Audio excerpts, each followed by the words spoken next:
សួស្តីបងប្អូនប្រិយមិត្តពុកម៉ែបងប្អូនទាំងអស់គ្នាជាពិសេសប្រិយមិត្តដែលនិយមតាមដាននិងផ្សងសំណាងជាមួយឆ្នោតយួន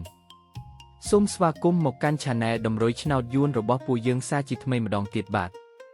ជួបគ្នាជាមួយ Admin នៅថ្ងៃនេះគឺត្រូវនឹងថ្ងៃទី12ខែកក្កដាឆ្នាំ2026ពុកម៉ែបងប្អូនដឹងទេថាថ្ងៃនេះ Admin បានសម្រិតសម្រាំងដើម្បីនាំយកនៅក្របលេខពិសេសដែលមានសង្ឃឹមខ្ពស់មកចែកជូនបងប្អូនយកទៅផ្សងសំណាងហៅលៀបហៅជ័យហៅលុយចូលហោប៉ៅទាំងអស់គ្នាណាបាទប៉ុន្តែមុននឹង Admin ទម្លាយលេខតម្រុយឆ្នោតសម្រាប់ថ្ងៃនេះ Admin សូមចិត្តពុកម៉ែបងប្អូនសូមជួយចុចប៊ូតុង Subscribe ម្នាក់មួយព្រមទាំងចុច Like និង Comment ពាក្យថាហេងហេងនៅក្រោមវីដេអូនេះម្នាក់មួយផងដើម្បីជាកម្លាំងចិត្តដ៏ធំធេងសម្រាប់ Admin ក្នុងការខំប្រឹងរកលេខល្អលេខឈុតមកចែកជូនបងប្អូនដោយឥតគិតថ្លៃជារៀងរាល់ថ្ងៃហើយការចុច Subscribe នេះដែរក៏ដើម្បីឲ្យពុកម៉ែបងប្អូនអាចទទួលបានវីដេអូតម្រុយឆ្នោតមុនគេបង្កើនឱកាសហេងមុនគេជារៀងរាល់ថ្ងៃផងដែរណាពុកម៉ែបងប្អូនតោះ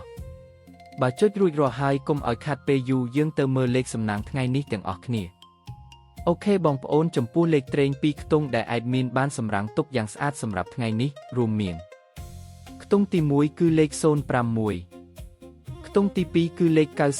92ខ្ទង់ទី3គឺលេខ23និងខ្ទង់ចុងក្រោយគឺលេខ65ចំណែកឯឆ្នោត3ខ្ទង់វិញម្ដងដែលជាលេខធំលេខបុកកំប៉ុងបងប្អូនអាចយកទៅលេងគុណបានគឺមានលេខ539គុណ405គុណនិងលេខ123គុណបាទរីឯសម្រាប់បងប្អូនដែលចូលចិត្តលេងលេខអូសខ្ទង់ដើម្បីការពារនិងធានាសុវត្ថិភាពខ្ពស់ថ្ងៃនេះ Admin សូមណែនាំឲ្យអូស2ខ្ទង់គឺអូសខ្ទង់20និងអូសខ្ទង់90បាទដើម្បីកុំឲ្យបងប្អូនមានការភ័ន្តច្រឡំឬកត់មិនទាន់ Admin សូមបញ្ជាក់និងរំលឹកក្របលេខសំណាងទាំងអស់នេះជូនម្ដងទៀតក្របត្រេង2ខ្ទង់05192 26365ក្របធំ3ខ្ទង់539គុណ405គុណនិង123គុណលេខអូសខ្ទង់សូមអូសខ្ទង់20និងខ្ទង់90បងប្អូនអាចកត់ទុកឥឡូវនេះបានលេខទាំងនេះសង្ឃឹមខ្ពស់មែនទែនសម្រាប់ថ្ងៃទី12នេះបាទ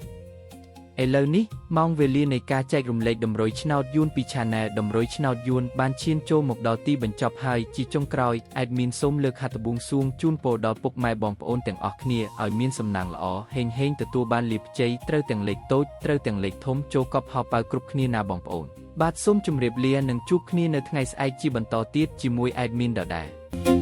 សំណាងល្អទាំងអស់គ្នាណាបាយបាយ